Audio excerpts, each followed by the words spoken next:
Do you have a little sparkle on your shoulders at work? Well, you're about to get some after listening to Gina Balarin, today's guest on the DesuckifyWork Podcast. Gina brings the sparkle through her work as the CEO's voice, helping leaders craft and amplify their message to those who need to hear it.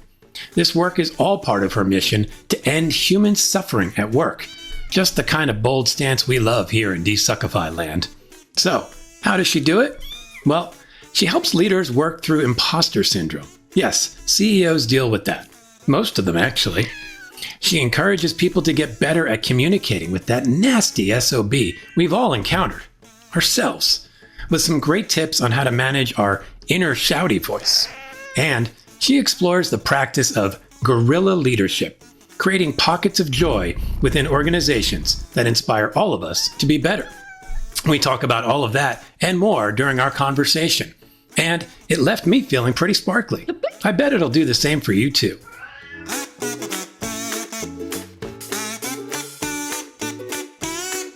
Okay, Gina Balarin, welcome to the DesuckifyWork Podcast. Hi, TJ. It's such a pleasure to be here. I am excited to have you here. I think we're going to have a lot of fun. I think we're going to dig into some stuff that I know we're both passionate about in terms of making work better. I think we each have kind of our catchphrases around that, which we can get into a little bit. But before we dive in too deep, let's give you a chance to just do a quick little intro. Who are you? What do you do? And how did you come to be doing it? So I'm Gina Ballerina. That's what a lot of people call me. I like Started that. life as a ballerina and thought, do I become a ballerina or a professional businesswoman? And opted in the end for a professional businesswoman. Nice. And I call myself the CEO's voice. Hmm. And I came to this quite late in life because I've spent a long time as a marketing communications professional and have all the accolades and, I'm a fellow of the CIM and a fellow of the AMI and a CPM. And not that anyone who's outside of marketing knows what that means. Yeah, it's all right. Then I realized that actually I'm not going to make the biggest difference in the world by telling people what I think on my stage on my own. But I can make a big difference by helping people who are in positions of authority use their voice in the most positive way they possibly can to make change in the world. And so by being the CEO's voice, what I'm able to do is reach into their hearts and their minds and help them understand how their words impact people. And so I help them speak on stage, not just writing the speeches that they want to present, but also making sure that they've got the grasp of all the nuances of performance and presentation. And then help them put their words on paper. So that means ghostwriting and stuff like that. And then the last thing is, of course, where do the words come from? The words come from your heart, they come from your gut, they come from your mind. And sometimes if you want to speak clearly, you have to be clear about what you want to achieve. And often what's preventing you from achieving that is not what's happening right now, but what happened a month, 6 months, 6 years, 60 years ago. And I help them unpick that. So it's quite an adventure. And that's where I am. That is awesome. And that feels like a job that could keep you busy for quite some time. It doesn't just keep me busy, it keeps me interested. That's and I awesome. suppose that's what we share is this deep passion for making a difference at work through people. And that keeps us busy for a lifetime, right? Absolutely. And I love so much of what you're talking about.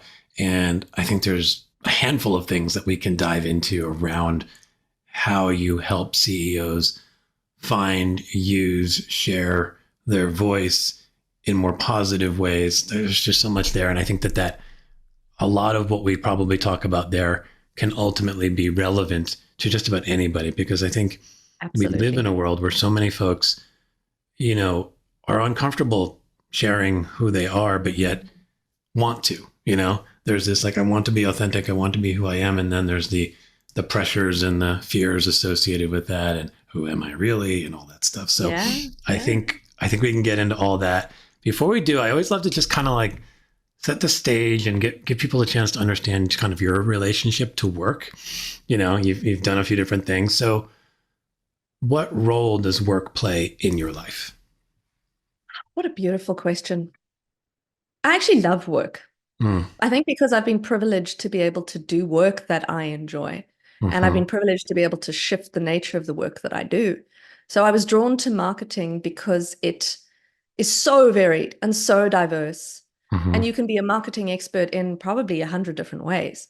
Yeah. But work for me gives me meaning, but it hasn't always. Or Okay. rather, I've been working in contexts where I had ideas, I had ways of moving forward. I could see the solutions to problems, and Mm-hmm. the contexts in which I was working were not allowing me to Mm. do that.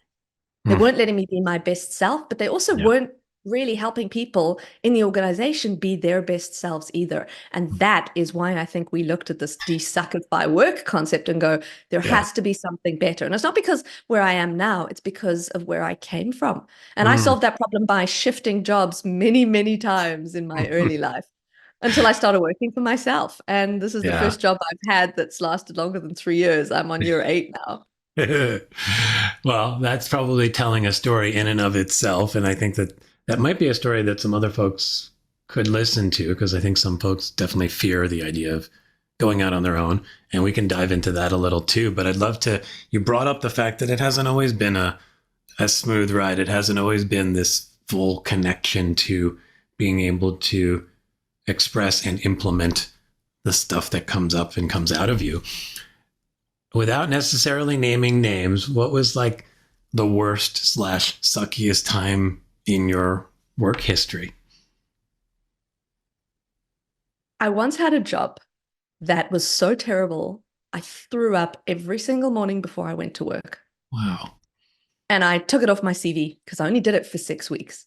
Mm. We had just moved from South Africa to the United Kingdom, Mm-hmm. and it was the kind of first full-time job I could find. I didn't have a car to get to my destination.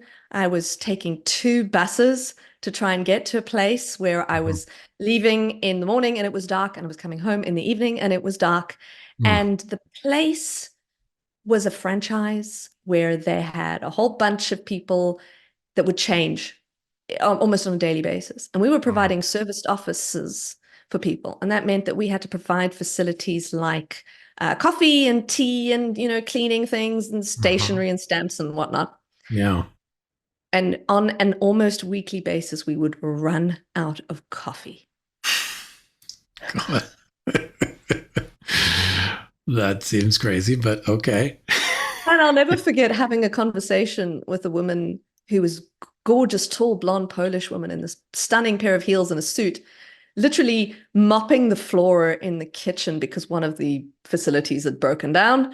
Mm. And I said, wow, you're really good at that. She said, when I came from Poland, I was trained as an English teacher, and now I'm mopping floors. And she said, that's how I made my money when I first came here. Mm. But you got to do what you got to do. Right. And ironically, in the midst of that chaos, the systems didn't work. The people were unhappy. Employees changed all the time. The resources were not available. She managed to make it work for herself because she was Mm. so determined to make it good.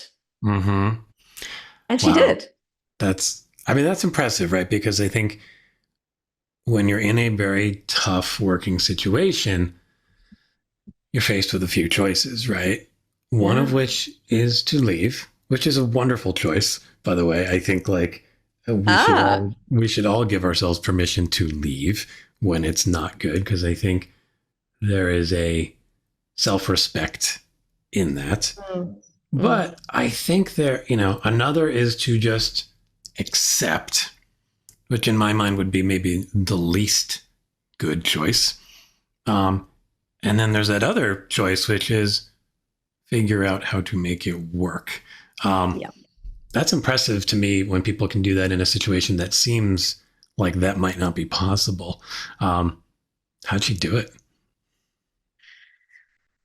I think she was so determined to make it work that she didn't see another choice for herself, that she found a way to actually be comfortable with it. And I suspect she'd had many other circumstances in her life that were worse than what we were dealing with at the time. But I've seen that with other people where they've worked in perfectly acceptable environments. They're being paid well, they've got the benefits that they need.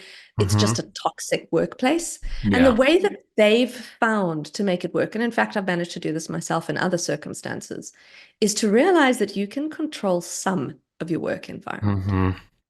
often you can control the way you speak to people. Well, you can always control the way you speak to people.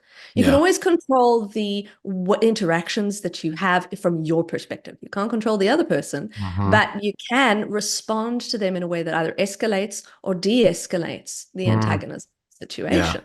And then the last thing you can do is actually realize that what you do have control over, you can do as well as you possibly can. And then let everything else go that you don't have any control over, because ultimately, for me, it is that horrific tug of war between what I can do and what I can't do.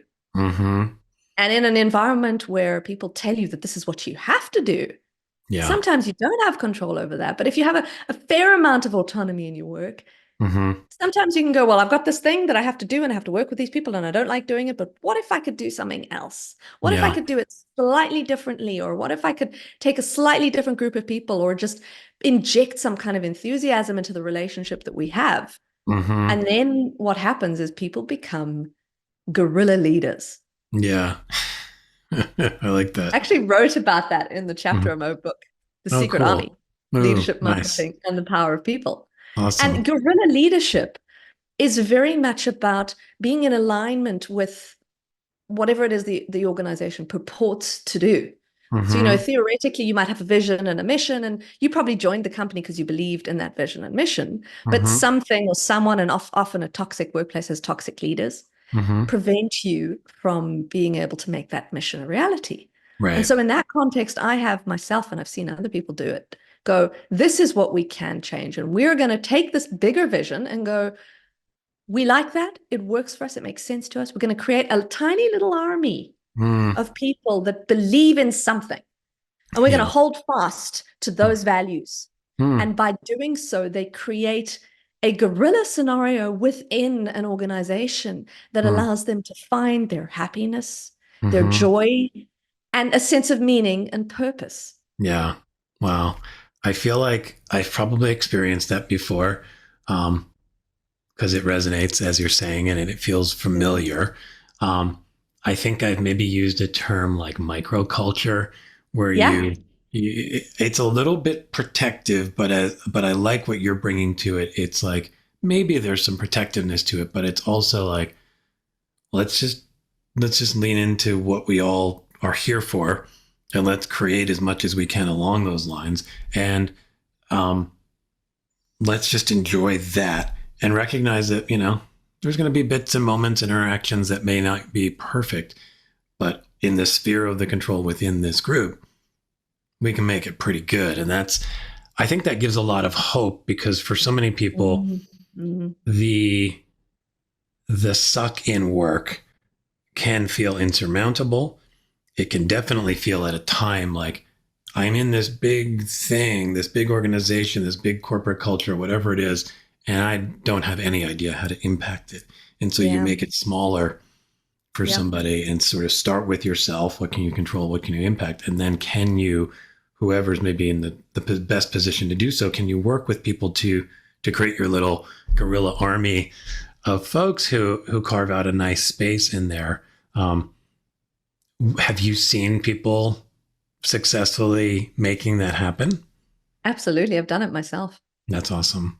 That's really cool. There's something when people get excited about something that shifts in almost their solar plexus. And I feel that when there's something I know, something that is definitely going to happen, something I believe in wholeheartedly, it's almost like I have a little sparkle on my shoulders. Yeah. And it means that I want to hold my head up and I want to push my shoulders back and I want to really show up in the world. And what I found with the guerrilla concept is it's not just about isolating and creating an enclave. It's actually about fighting against something. And sometimes when you're in a position where you feel like you've been hard done by, you've been squashed by forces that are beyond your control, the best way to overcome those is to create an adversary. Now, people do this whether they know they're doing it or not. You bitch about the person you're unhappy with, you blame your boss, you blame the processes, right? But what if you could actually use that antagonism as a seed of something positive? And that's why I like the idea of a guerrilla group, because we're fighting for something we believe in. We're Mm-hmm. fighting. We're in opposition to something that we stand against, but we're not fighting the bad guy, and we're not fighting the repressive system. We're fighting something that we know that there was an original intention. That original intention has been shifted. We're kind of trying to go back to the original intention and actually say, here's what we identify with. Now, the challenge, of course, is that people who have, who are genuinely so angry that they can't see a way forward could corrupt this. And they Yeah. could treat it as a way of creating violence or harm. Mm-hmm. And that's not my intention at all. My Yeah. intention is to say, I am doing this because I want something better. I want Mm-hmm. something more. I want something beautiful. I want to be able to do work that gives me some kind of joy.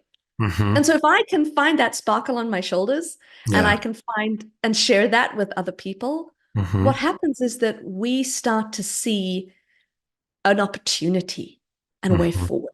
Mm. And that element of inspiration is sometimes all you need to be able to create a new tribe, a tribe that has goals that are subversive, in that if you're in a toxic culture, being joyful is Yeah. subversive. Oh, that's really an interesting thought. And it feels like that connects in a little bit of a way to the idea that you're a little bit of a resistance army. And in Exactly. many ways, it's like, Yeah. you talked about you're not focusing on the negative, but it's more like what I heard is you're clearing away the negative to Precisely. reveal that positive thing again. So if there are forces in your way, it's like, over there is that thing we want, but we're going to show up with joy and positive intent and support for each other and collaboration. And that's going to knock down those obstacles and allow us to get through. I think there's something, I don't know, it just reminds me a little bit of like a great speech by a coach, like, at the halftime of a game or something like that. It's kind of like we know where we want to be and we're facing some tough stuff and da da da da da. But you guys are amazing. You guys are strong. You guys are all this good stuff. Let's believe in ourselves and believe in why we're here. And then it shows up. It gives me some of that energy, which I love. And I think people could connect to that. 100%. Yeah. The interesting thing about giving people a goal in times of adversity is there's a reason I use the sparkle on my shoulders, because a spark excites and incites something. Mm-hmm. And I believe that there is hope and optimism and positivity in all of us. Mm-hmm. It's just a question of how deeply that is hidden. Yeah. And sometimes the best thing that a leader can do, and I'm not just saying a leader by name, I'm not just saying that you have a management title or you have people reporting into you. Right. Leadership is a characteristic that you can feel. Mm-hmm. You could look at someone and go, I feel inspired by you. I want to learn from you, grow with you, become more. And I think that in places where people have lost hope, it just takes one spark to reignite that fire. And like kindling, you got kindling that catches flame. It needs something to consume. It needs other twigs and stuff. But all it takes is a couple of twigs. And then those twigs can incite, and as soon as those are aflame, that fire can accelerate the leaves that are next to it. And the leaves can then start building logs, and then the logs start building great big enormous trees. And I'm not saying that you should start a fire. Please do not take this literally. I think, yeah. But I am hope saying we know that Yeah. the metaphor of being excited and finding optimism in something can be not just courageous, but also can be a little bit catchy. Yeah. I mean, the word contagious showed up for me. I mean, it's like if you show up, especially when it's hard, right? Because it's easy to be sort of optimistic on the first day of school, the first day of work, the first whatever. It's like, we're all awesome. We all love each other. But after you've just gotten beaten down by a tough message from somebody in the C-suite or a client loss or whatever, and somebody genuinely shows up with what I'll call real optimism, right? Because it's not this like everything's happy and good, but it's more like, I get it. Like we're suffering, things can be tough, but I also believe in, I start with a belief in myself, and it allows me to believe in you and you and you. And even getting really specific, like you bring this wonderful energy. You bring this ability to like spot problems that we don't even know we have, like really helping people recognize what's good in them. Absolutely. Like that kind of optimism, the ability to see what's good in others and in yourself to then create room for hope. And then, like That's you said, beautiful. it carries, right?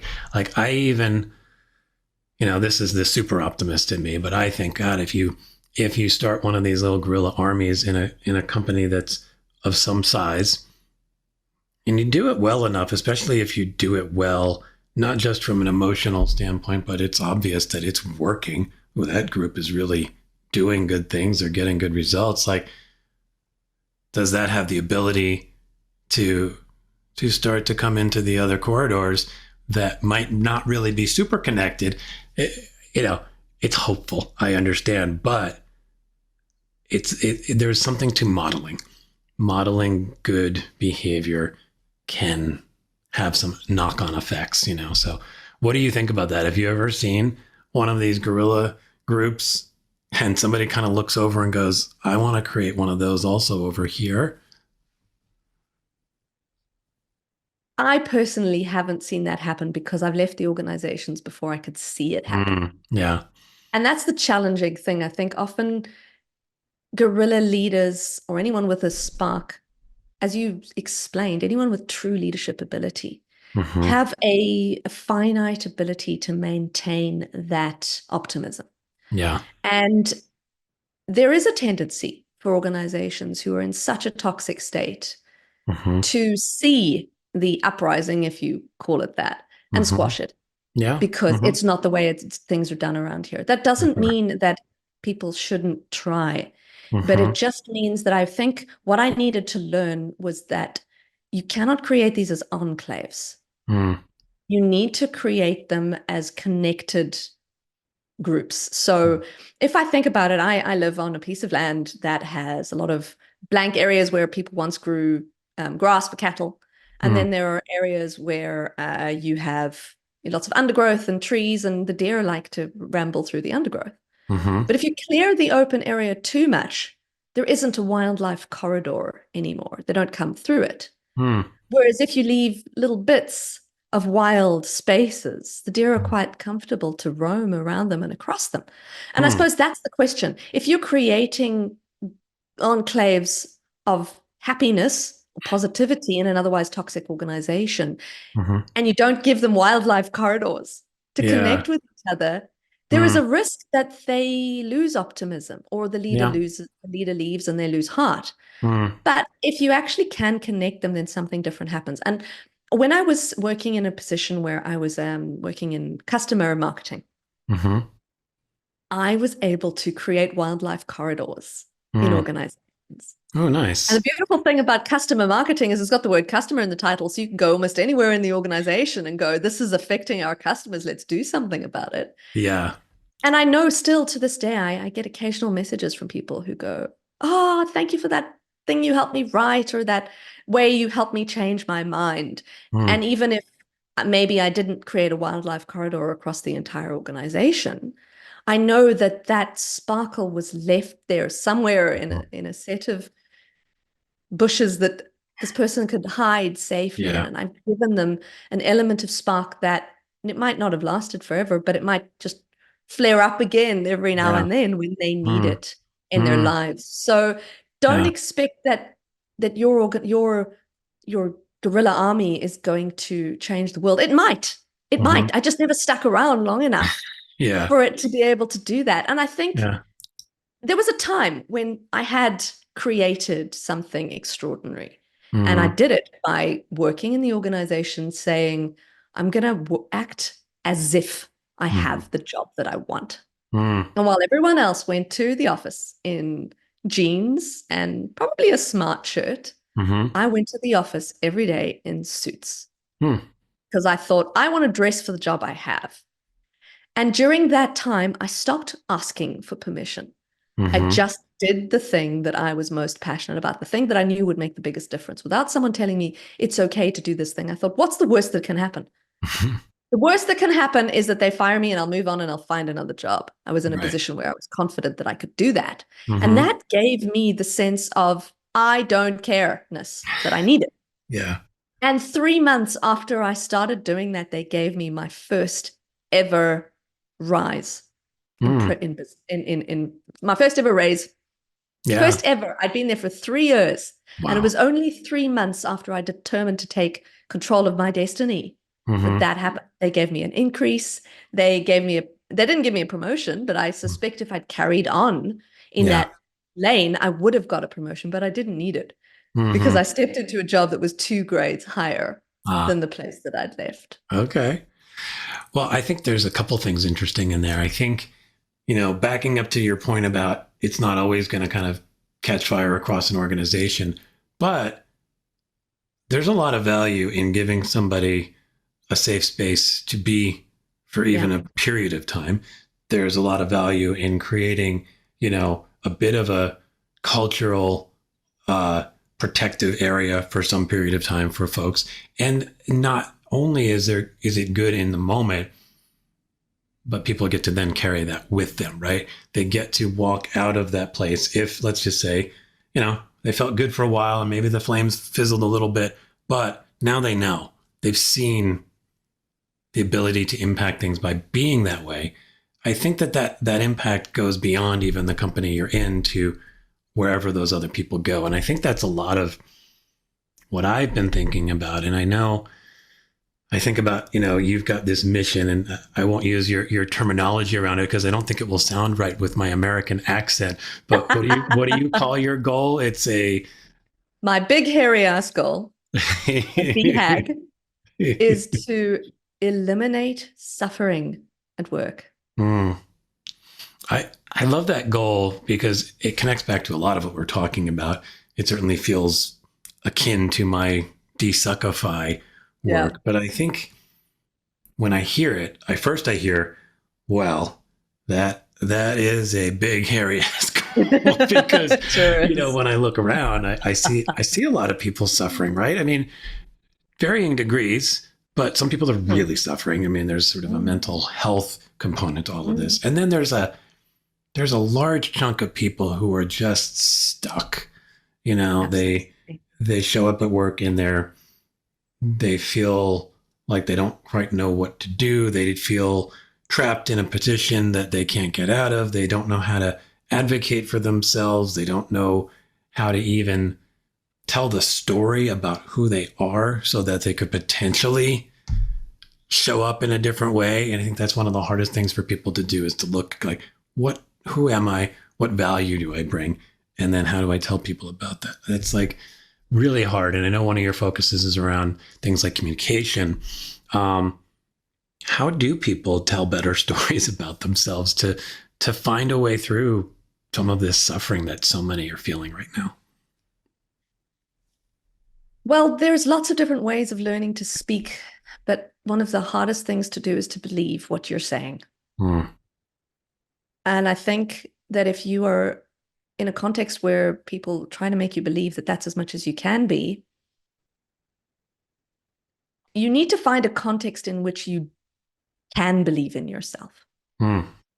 And I don't know, the circumstances are probably different in the countries that I've lived in. And in the US, I'm not sure, but I suspect there are a lot of people who work just because they found a job and they're too scared to leave because they're too scared they won't be able to pay the mortgage, or they know they won't have health insurance if they don't find a job soon enough, right? Yes. It's very, very, very scary. So why would you take a risk to show who you truly are and what you're truly passionate about if someone could literally fire you the next day? That just, the mind boggles.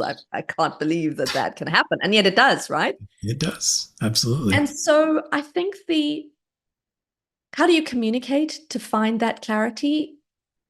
It starts by putting a little spark in your own soul. And that comes from knowing that you're really good at something.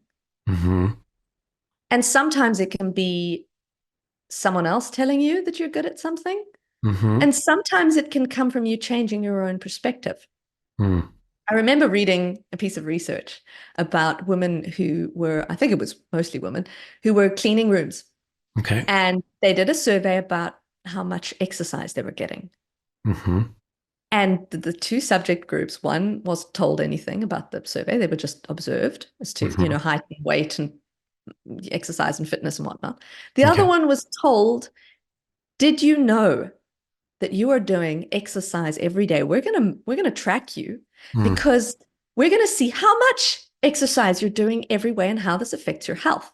Mm. And the result was that those who were conscious about the exercise that they were doing. When you think about it, if you're cleaning, you're moving beds, Oh, you're yeah. lifting sheets, you're Mm-hmm. hauling great big buckets of water, you're down Mm-hmm. on your knees, you're scrubbing. It's physical work, right? It's tiring. Yes, absolutely. Those who perceived that they were doing exercise not only became mentally healthier, but they became physically healthier too. Like, Wow. how does that make any sense? You I got a don't know. maid who's doing the same amount of work as another one, and yet one of them is consciously doing it, Mm. and one of them is actually losing weight. Like, go figure, right? Yeah, that's like sort of the mystery of being a human. There is Yeah, so much magic in the brain and its yeah, impact on us that I feel like we still don't fully understand, but it appears to be real in the fact that our thoughts do have an effect on absolutely. us beyond just our mental state, but our physical state. You know, I think that's a great example because you can obviously then think about how we can be conscious of who we Yeah. are and what we're doing in any situation and how that can impact us. Um, have you seen that either for yourself or anyone else where they've been able to be more conscious of what makes them interesting or great or whatever, and then see the change in them? Oh, 100%. Every time I coach someone, whether it's Mm-hmm. someone who's just starting their journey or someone who's out in the world and who's in a senior leadership position, there is Mm-hmm. always a moment of change. There is a moment where you can, and I can see it in their face. I can see it in their body language. I can Yeah. see that before we started working together. Here's a great example. I've been working with a client recently. When he's on a call, he talks like this and he puts his elbows on the table and he's very intense and very focused, right? And the first Yeah. thing I said to him is, whoa, dude, step away. He had to change his chair. He had to change the position of his monitor. He had Yeah. to change. I think he probably had to make the screen bigger so he could Mm. see clearly. And I said to him, you have to take your elbows off the table. And you know what? It took him a while, Yeah.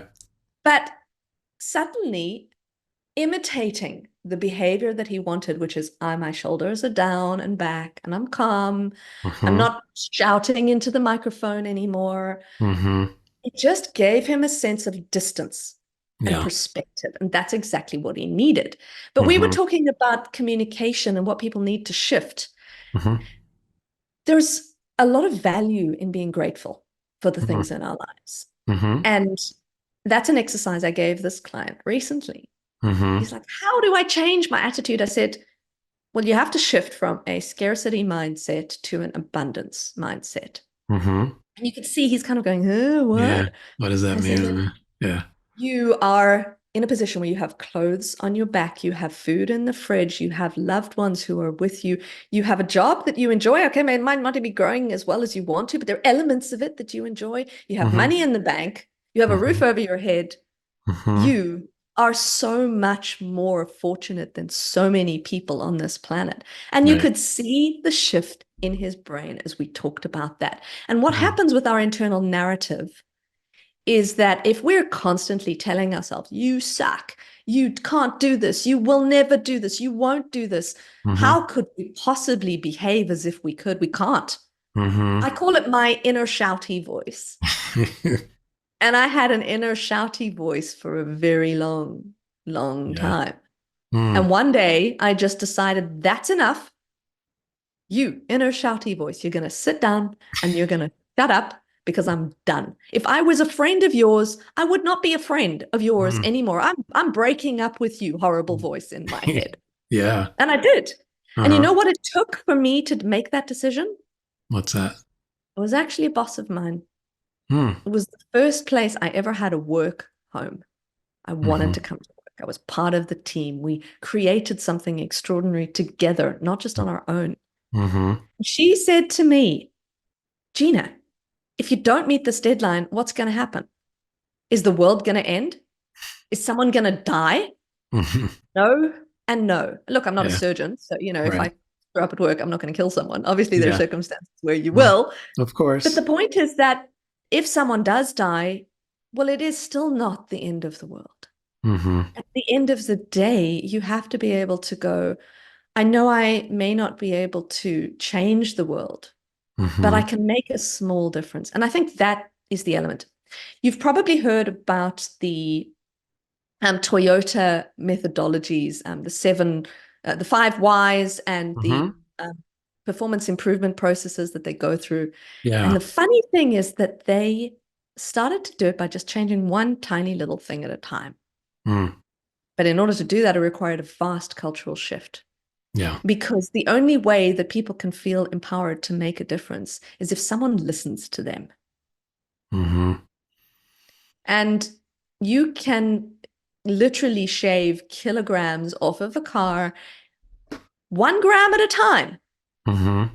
If every single person in that organization knows that if they say, you know what, I think I could make the side mirror 150 grams lighter, someone goes, Mm-hmm. go for it.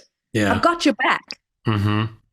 And so I think that's maybe where the secret army comes back into this, and the idea Mm-hmm. of having a guerrilla group is if you have people around you who are willing to not just give you the chance to do something. And I'm not talking huge, risky things. I'm talking tiny little things that Mm-hmm. you think might make a difference.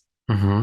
Then you create that seed of optimism. You Yeah. create that tiny little spark. And that spark then inspires other people to do other things. Mm-hmm. And yeah, hopefully in an ideal world where people do create these groups and they have the wildlife corridors across the organization to inspire other groups, Mm-hmm. something can shift. Yeah. Yeah. I think there's a couple things in there that really stood out for me.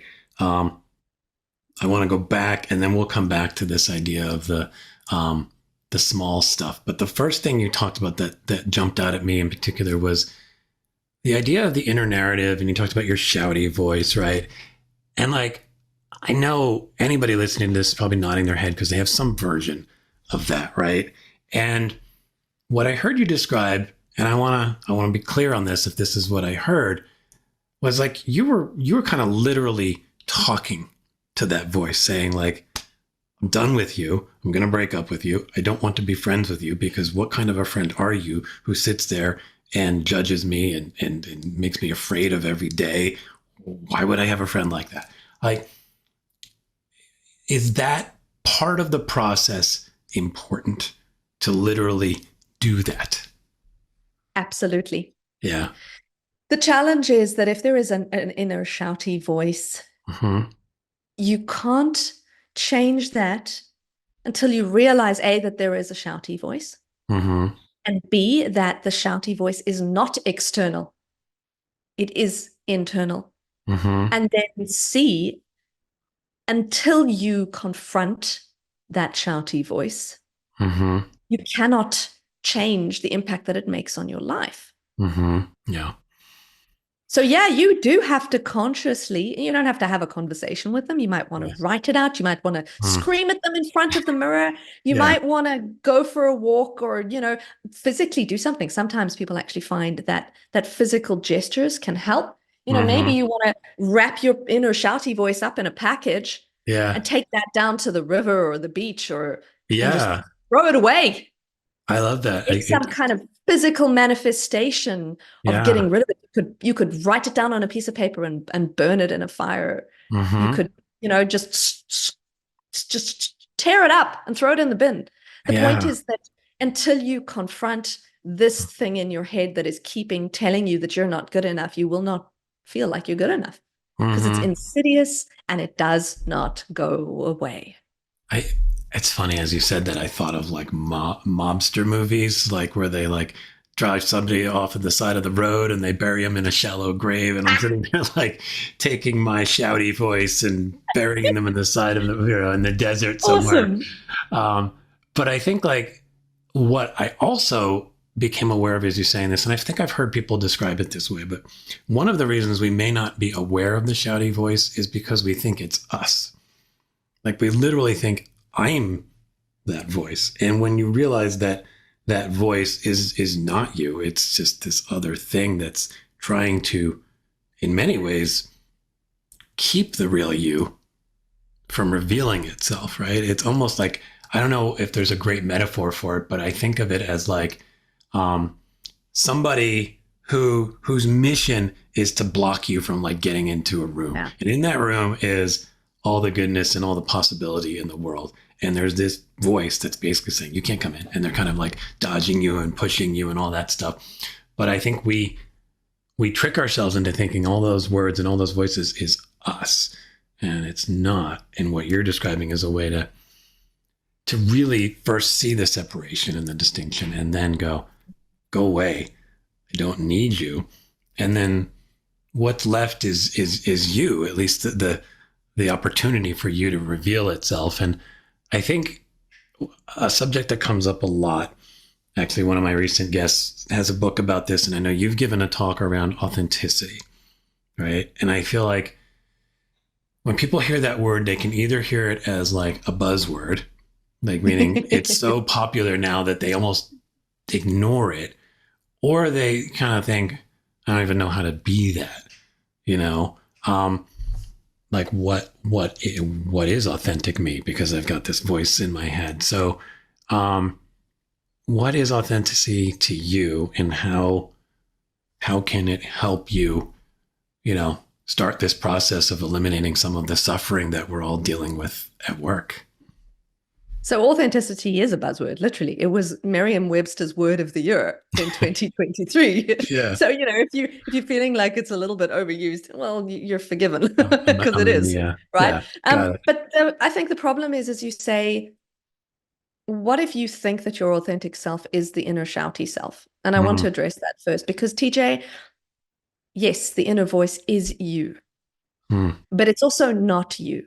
Because the inner shouty voice is usually manifested as a defense mechanism from something that happened to you once, twice, a million times in your life. Yeah. And there are negative forces in every single person's world, no matter how good your childhood was, no matter how wealthy you were, or how many opportunities you had, something negative will have happened to you. And at some point in time, if you are inclined to get an inner shouty voice, that is what created that inner shouty voice. Got it. Yeah.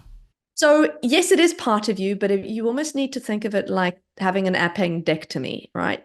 You don't have to have an appendix, but you were born with an appendix. That's interesting. If you have to remove that appendix and your appendix is toxic and it's making you sick, you function just fine without it, right? Yeah. But until you are able to feel confident enough that you can live without an appendix, you're going to feel that separation as physically painful.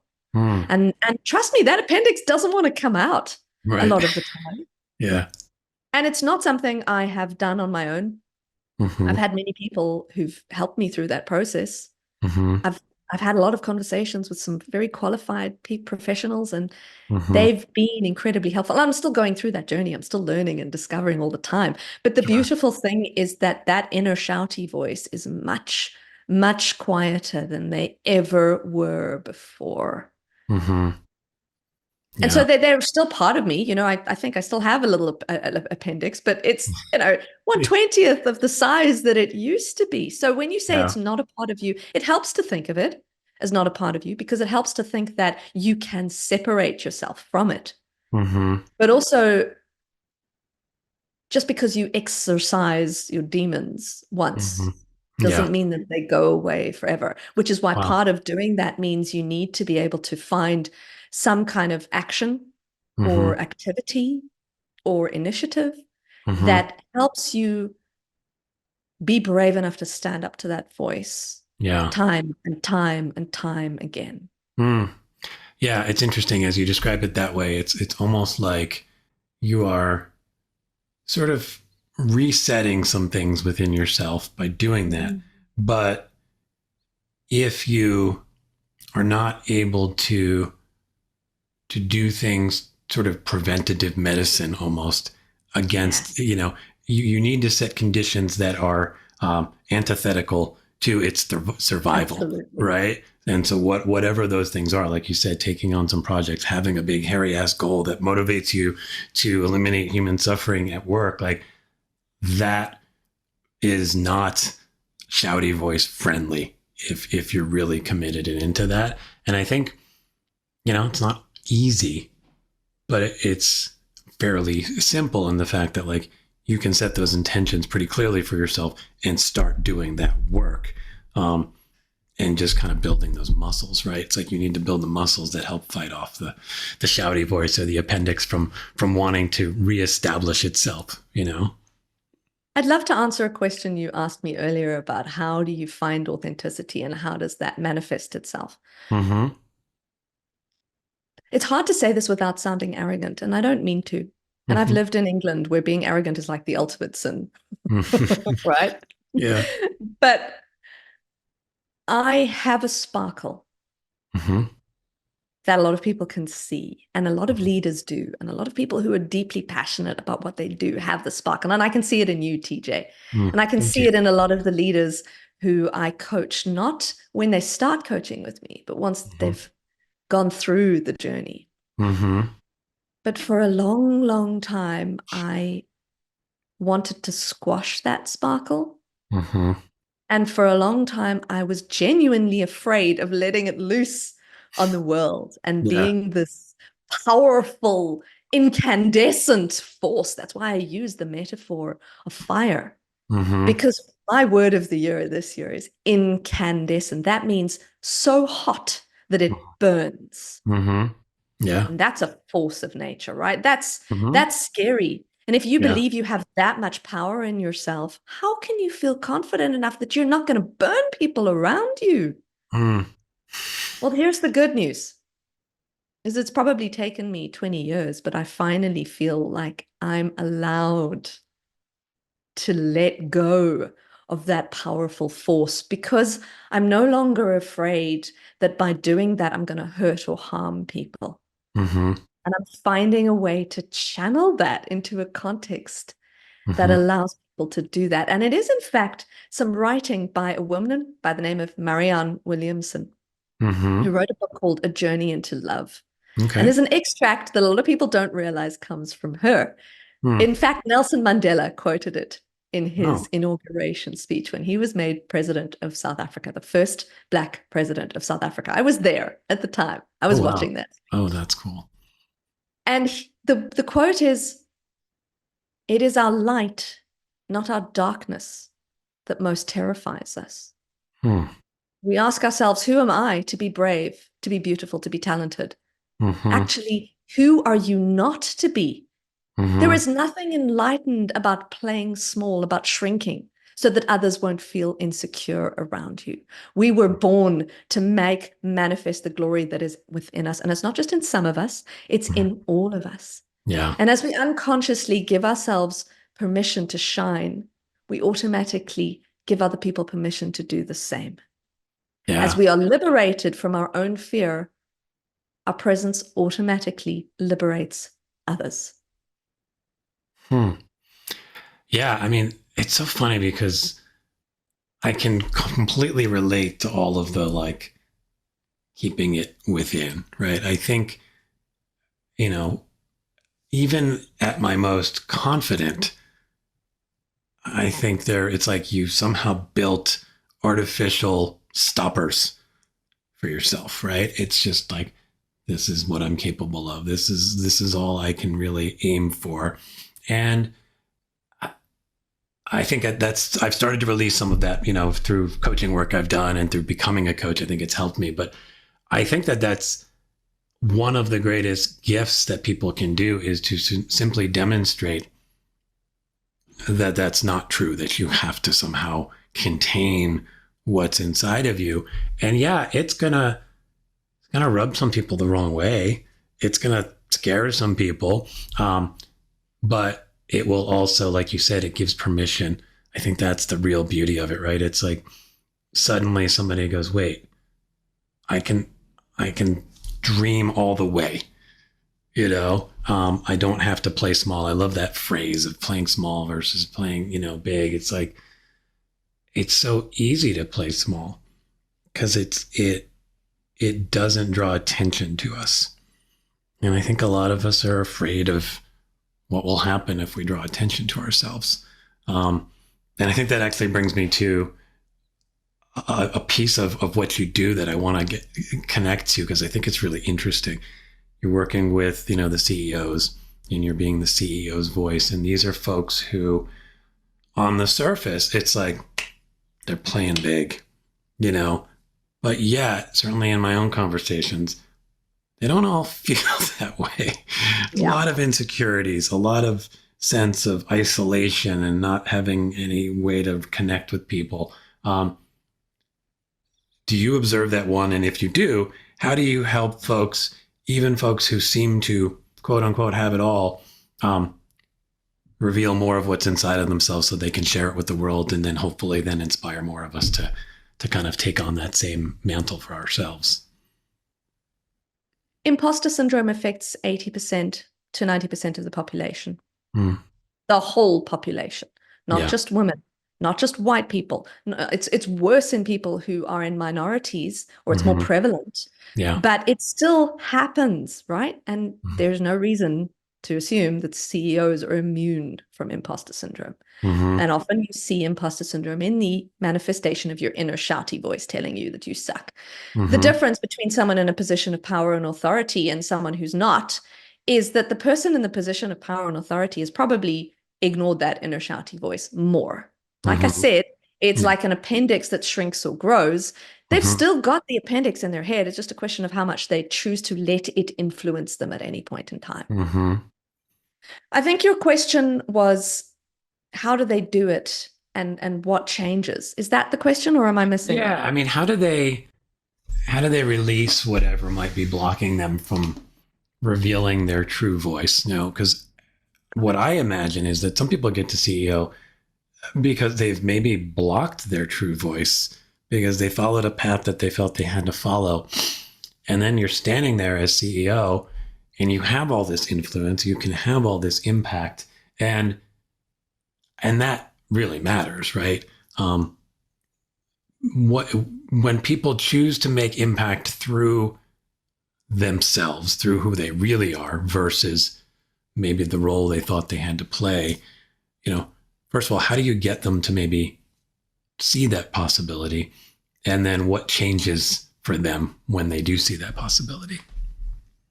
Look, the change is often farther reaching than they anticipate.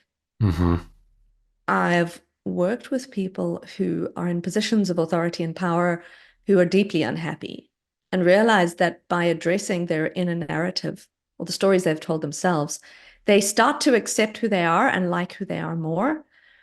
And often what happens is the relationships in their lives improve. You can sense that a CEO who's really resentful about the position he's in starts becoming actually more joyful about the work that he does. His relationship with his wife improves.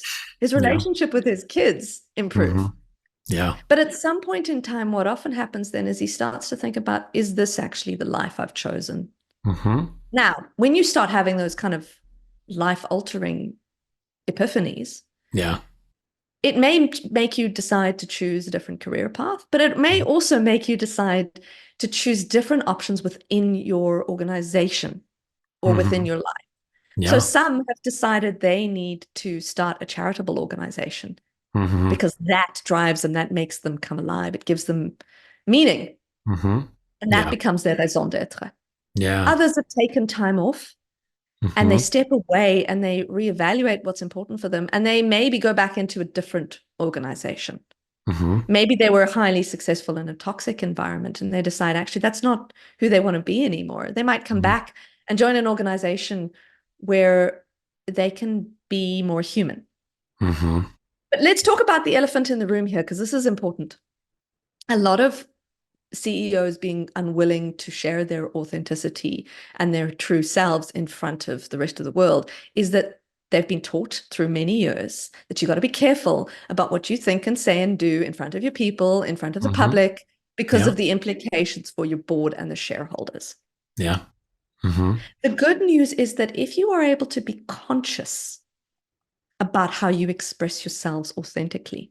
Mm-hmm. If you can practice in a safe space and you can share information that you might not even tell your wife or your therapist, Mm-hmm. you can tell your communications coach, then you get a kind of like a free space, mm-hmm. a space that no one's going to judge you for.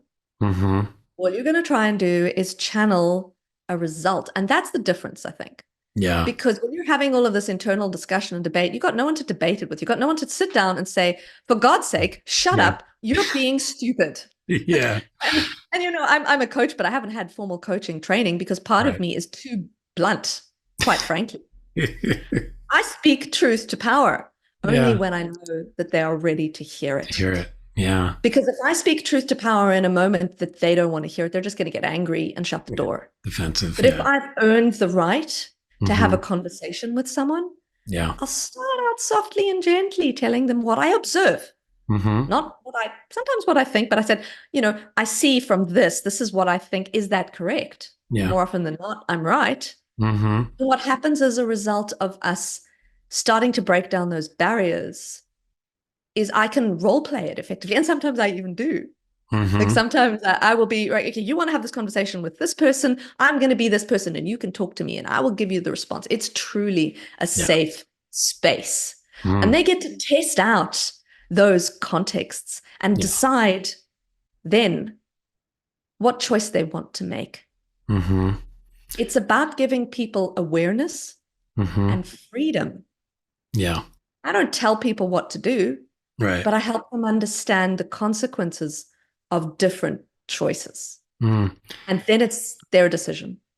Yeah. I mean, there's the whole idea of having that space, and that, you know, this is true for anybody really, to have somebody that you can genuinely talk to. But when you think about a CEO or maybe anybody in a leadership position, really, to have a coach or somebody where you can take the conversation out of your head between you and your shouty voice, right? And have it be a real conversation with a real human being who is, you know, somewhat detached in the sense that it's not their life. It's not even your family member who then has all that stuff rolled up in it, and can view it sort of dispassionately, but with insight. There's so much power there. And when I think about the work you're doing with CEOs, I think there's sort of this multiplier effect, right? Because you've got this person or these people who are in positions of great power. And yeah, I get it. They show up and they are a little scared to say what's true for them because of all the reasons you discussed. But the flip side of that is, if you can tap into who you really are in the best way, your words and your actions can have so much impact in a positive way. So 100%. You coach one CEO, and whether they choose to say as a CEO, go run a nonprofit or become a CEO somewhere else that aligns more with their values, any one of those outcomes has this massive effect. And obviously you're then coaching more and more and more. So I just think that is a refreshing view of the most powerful people in our world, right?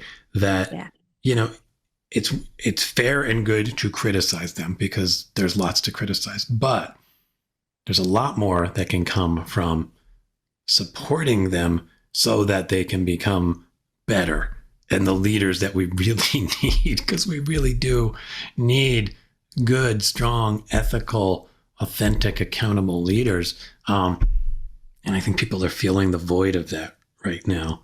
And so I love that you are stepping in to help start to fill the void. And, you know, the before I get into the last couple of questions, there's a couple of things in this context. I'd love to sort of take what you do and think, can we apply it anywhere? Meaning, I'm not a CEO. What can somebody, let's just say they're in a middle-ish job somewhere, mid-level job, what can they do based on kind of your experience helping people through communication and getting more in touch with who they really are and quieting the shouty voice? What What lessons can people take from that, no matter where they are, to then have some kind of impact in their lives at work? Here's a list. Awesome. If you want to improve your self-communication, number one, learn to be kind to yourself. Sometimes you got to argue with the shouty voice, but the only way that happens is if you forgive yourself and you let go of the things that you wish you hadn't done, and you realize that you have an opportunity to make a difference in the world every single day. And how you show up is your attitude. Number two, do something that scares you every single day. Yeah.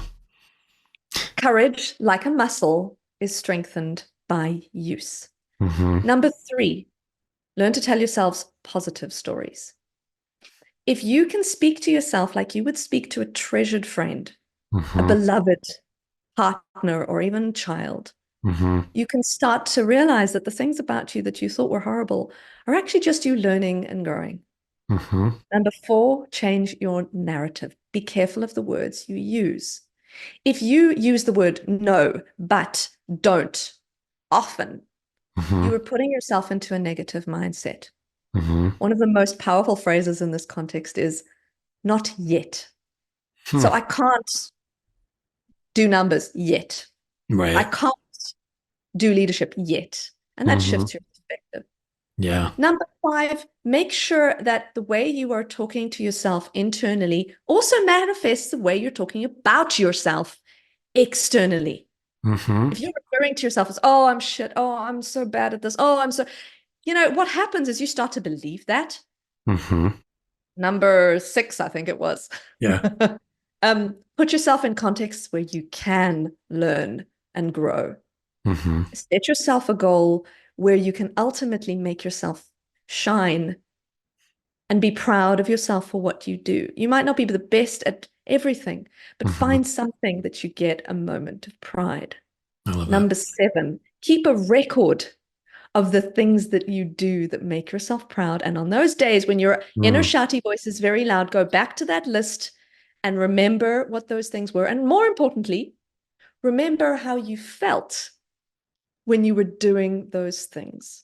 Number eight, find ways of giving yourself joy every single day.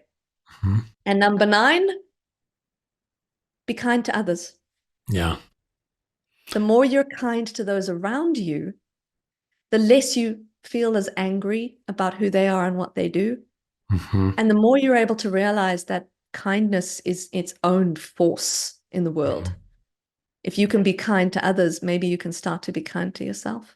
I really love all of those. And I think they all resonate both individually, and they all sort of form this, as immediately as you finished, I thought it was this wonderful sort of kindness sandwich, because it was kindness with yourself and then with others. And then everything else inside of it, I think, relates to being kind with yourself or kindness with others, whether it's about finding ways to grow, finding ways to strengthen your courage muscle, et cetera, et cetera, et cetera. So there's a lot of good stuff in there. And I hope people pay attention to that, because the one thing you mentioned that occasionally I've done, but I know I'm not great at, is the stuff you're proud of. Like, it's just so easy to tell ourselves this story that I'm not much. I haven't, what have I ever done? It's just and yet if you just do the exercise, you'll realize, of course you've done a bunch of stuff. You've done a bunch of amazing stuff, and that can be personal, work, some combination of all of that. And there's a lot of value in having things that you can refer to when your inner critic is getting at you, because it's just so easy to stay stuck. So I love the empowering nature of all of those things and the very practical nature of them. They're simple things you can do. They're not always easy. It's not always easy to face a fear every day, but it's easy to put that on your to-do list. It's easy to go, okay, the line item one is I'm going to do something that makes me uncomfortable. Okay, that's one thing. I mean, so it makes it bite-sized, which I really like. What I wonder is, is there an organizational parallel to that? Meaning, can organizations adopt some of that same kind of mindset? Because I think that's kind of the world of work, right? There's the individual and trying to figure out your own role. And then maybe if you're a leader, how you can influence people. And then there's the broader organizational cultures of, can they foster that same kind of stuff for people around, create a kindness sandwich of stuff. And there's, let's challenge ourselves each day. Let's learn each day. Let's put ourselves in situations to get better each day. Have you seen that in some of the work you do, meaning you're talking to CEOs, but then in terms of the culture they're maybe creating, does that kind of follow suit? I have seen it. I've seen it in a European bank that I spoke with about storytelling, leadership and storytelling, and how you can actually learn to tell different stories. And it was a challenge they had, because if you're in a bank, you've got all sorts of corporate policies and procedures and laws, not just in your organization, but in the wider world that you have to follow. How do you learn to tell a story within that? And I helped them figure that out. But what was more interesting is that they had to change their organizational culture. And so they did. They shifted it. I think it took them about 18 months to shift that. And a lot of that started with giving people secret armies and letting them build individual little cultures of joy. And they empowered people to create groups and gave them just enough resources to be able to be hungry, but also to be able to make a difference. Yeah. And bit by bit, that kindness culture, actually, in fact, it was unleashed. They allowed the organization to create whatever groups they wanted initially. And then they said, right, we're going to find the best ones, and we're going to just spread that across the whole organization. And we're going to take the great things about what you did, and we're going to make it bigger. We simplified it and we amplified it. Wow. That's brilliant. It doesn't have to shift from the CEO. Sometimes it can. And the CEO will almost always have to give you buy-in to do that.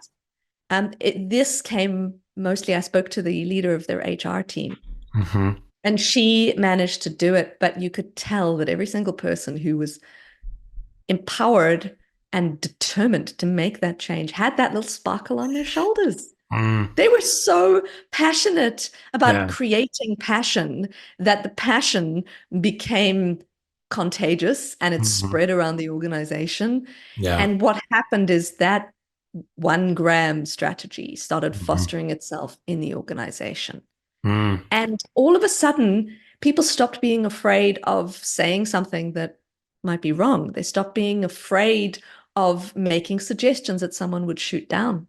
And I've heard, reading Stephen Bartlett's The CEO Diary, that he was talking about how you can empower people to make change. And he was talking about a car manufacturer in the US that was bought by one of the organizations that had used the Graham strategy or a similar thing, the Toyota strategy. And they brought their entire culture to a failing part of the country. People were miserable and depressed. They just shut down the estate. There was no work. There was graffiti. There was garbage everywhere.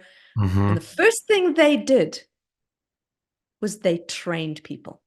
And what that did is that empowered them to create confidence in their own abilities. And the second thing they did was make it mandatory to make a recommendation every month to their boss. And they made it mandatory for their bosses to work with them on how to make that suggestion implementable. Wow. And that's the difference in organizations. We can be kind to ourselves. We can be nice to others. We can come up with ideas. But unless those ideas are able to be executed, they don't become real. And people need to be able to see that their actions have some kind of consequence in the world. Now, those of us who naturally inspire, or who are naturally optimistic, or who are tenacious enough to stick with the goal until we can see a result, don't need it as much as those who doubt. But we still need it at some point in time. And the biggest lesson I've learned as a leader is that being a leader can be an incredibly lonely job. Yes, it can. But when you open yourself up to others in a vulnerable way, what happens is they stop being someone who sees you as this untouchable person on a pedestal, and they start seeing you as a human being. And the most trying times in my leadership life was when I was just exhausted and I could not do it anymore. And my team stepped up and did it for me until I could do it again. Wow. And I mentioned a lady who had inspired me to say, what's the worst that could happen? Will anyone die? Will the world end if this thing goes wrong? And we did the same thing for her. And that's where I learned it was possible. Because when she fell over, she had already built this team that got her. We had her back no matter what happened. Yeah. And we did. And together we came out of that. And you know what happened is we were stronger as a result of the collaboration that we were involved in. And we knew now that she wasn't impervious. She was deeply human. And that made us ironically respect her even more. Yeah. I mean, it comes back to that authenticity question and the fear that people have around being authenticity and the vulnerability that you feel. And I think what you just explained is it's actually going to serve you because you're serving others. You're giving people permission to engage with you in a completely different and deeper way. I think on a cultural level, I love the idea that it's not just a top-down thing. It's kind of like CEO, the executives, the leaders are sort of setting the stage and maybe laying some foundational elements and holding the space, meaning you need to show this idea every month, and your boss needs to not only listen to it, but try to implement it. I'm going to kind of hold space for that, but you do it, and even the idea that like, we want to change the culture and we're going to empower you to try things. Like, I think that's really cool. Like, I'm up here supporting you. I'm up here holding true to and living by the values that I said we need to live by. And I'm going to recognize everyone who's doing a good job around that. And I'm going to recognize all these different groups that pop up. That the unification of that process versus it simply being our culture is X and now be that. I don't think that works. Maybe at a point it did when we were a little more of a very hierarchical culture. But I think as our culture has flattened, and I think things have just changed a lot. And so I love what you're modeling there. And I love the idea that you've got a really interesting take and a useful take on both the individual side and the organizational side, because it's like we can come at it from one or the other, but they both need to be there ultimately for the true hairy ass goal to be realized. All of that needs to happen. And I think in that kind of vein, and I feel like you've really mostly answered this, but I'll give you a chance to just add any last little bits. If you could wave a magic wand and kind of fully desuckify the world, fully eliminate all the human suffering at work, like, what does that world look like? In that world, people want to go to work because they have what Dan Pink talks about in his book, Drive, the surprising truth about what motivates people. There's three things. They have autonomy, they have mastery, and they have purpose. They have the ability to work on things that they care about with enough independence to feel like they're doing it on their own. They have the ability to master their job, to become really great at it, to get a sense of pride. And they have purpose. There is a reason that they go to work every single day. And for me, in a totally desuckified work context, people can also grow and they can change. They come to work because they want to do something, and you know what? They might get bored, or they might become an expert and want to learn something else, or they might just decide they want to take a new path. In that world, they find a way to be able to create that new vision and to take people along with them and to become something bigger and braver and better and more beautiful. In a world where work does not suck, it's not about the money. The people earn what they feel like they are worth, and they have a feeling that they are making a difference in the world. Yeah, good. I resonate with all of that, and I imagine anyone listening to this will as well. I think that's just so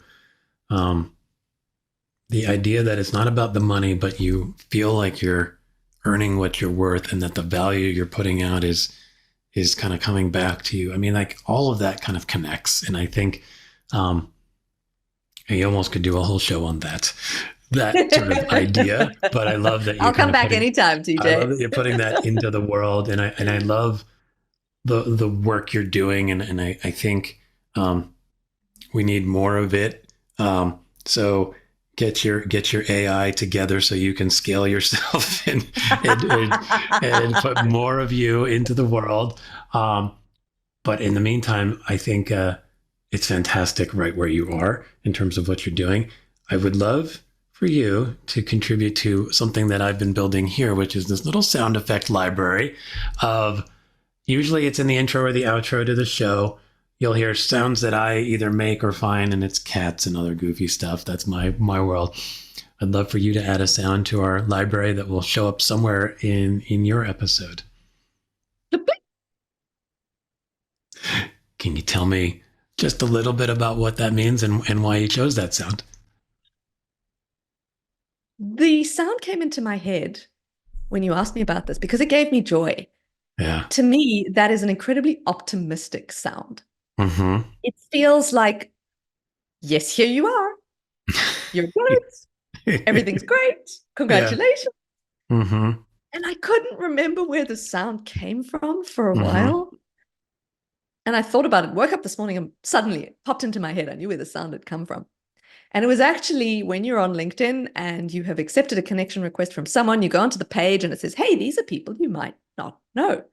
But they have something in common with you. Why don't you invite them to connect? Yeah. And they haven't accepted you yet. You may not be right for each other. Right. But LinkedIn gives you this lovely, positive, optimistic little, hey, aren't you cool? Big thumbs up when you invite them to connect. And it goes, boop.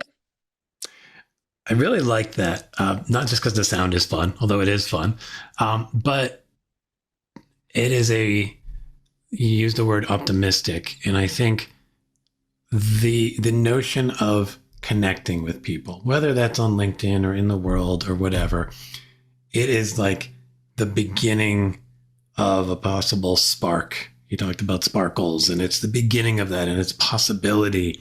And so if we can just bring that energy to any connection we make, that there is possibility here, and be curious and excited and just wondering what in the world might we create together by coming together. So I think, I don't know if LinkedIn put that much thought into it or if we're extracting what's not there, but I say we should just make it so. That is what LinkedIn is doing, is they are recognizing the possibility of human connection. And I think that's a pretty awesome thing. I think they actually do. I think they have that in their mission statement. It's in their mission. Which is to connect people, you know, and I think that's a pretty awesome way of seeing the world. Yeah, I think Together so too. we are more than the sum of our parts. It's an acronym that's trite, but it's true.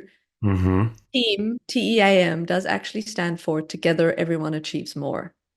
Yeah, no, some of those trite little acronyms, they're not wrong.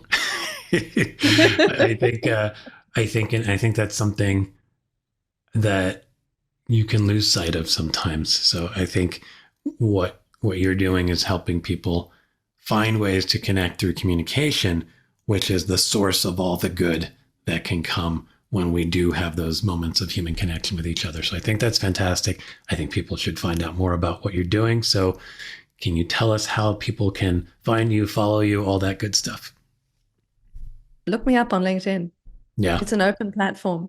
What you might not realize is, because I've got my settings set to follow rather than connect, is you actually only have to click twice more and you can connect with me, definitely, almost anyone. Yeah. But check me out on YouTube as well. I've got a channel. I wouldn't have shared this necessarily with everyone, but I think it's relevant based on the conversations we've had today. Cool. I did an incredibly vulnerable presentation not too long ago on authenticity. And it was called I'm Nobody. And I think that anyone who's listening to this who feels like they have ever been nobody. Yeah. And particularly those who've done great things in their life and still feel like they're nobody. Yeah. Please head along, Google Gina Balarin on YouTube and look at that video, because you won't feel like you're alone anymore. Yeah. Well, I think on that note, I think, thank you, Gina. This was an amazing conversation. And what I love is that it's a hopeful conversation. It is a optimistic conversation, but it's also grounded in recognition of the realities that are in front of us, but there are ways through. And I think that's what people are looking for. How do I move through this? There's a lot of stuff right here. How do I get through it? I think you're showing that to people. You're modeling that for people, and it's wonderful. So thank you so much for coming on. Please, everybody, check out Gina wherever you can find her, LinkedIn, YouTube, anywhere else. And just let's keep connecting people and creating more good and optimistic possibilities in the world. Thank you so much for having me, TJ. Awesome. Thank you, people, for listening. Awesome. Thanks, Gina. Bye-bye. Thanks, everyone, for tuning in to the DesuckifyWork Podcast. If you enjoyed this episode, please like, share, rate, review, subscribe, or consider getting a tattoo of our logo on your forehead. A huge thanks to Gina for bringing joy, inspiration, and sparkle to the show. You can follow Gina on LinkedIn and check out her site at verbalistics.com.au, where you'll find all kinds of goodies to help reduce suffering at work, including a free chapter from her book, The Secret Army: Leadership, Marketing, and the Power of People. I've got a few goodies of my own over at my site and my Substack newsletter. Check them out if you can. And if you're ready to stop the suck at work, let's set up a free half-hour Desuckify discovery session. Bye, everyone.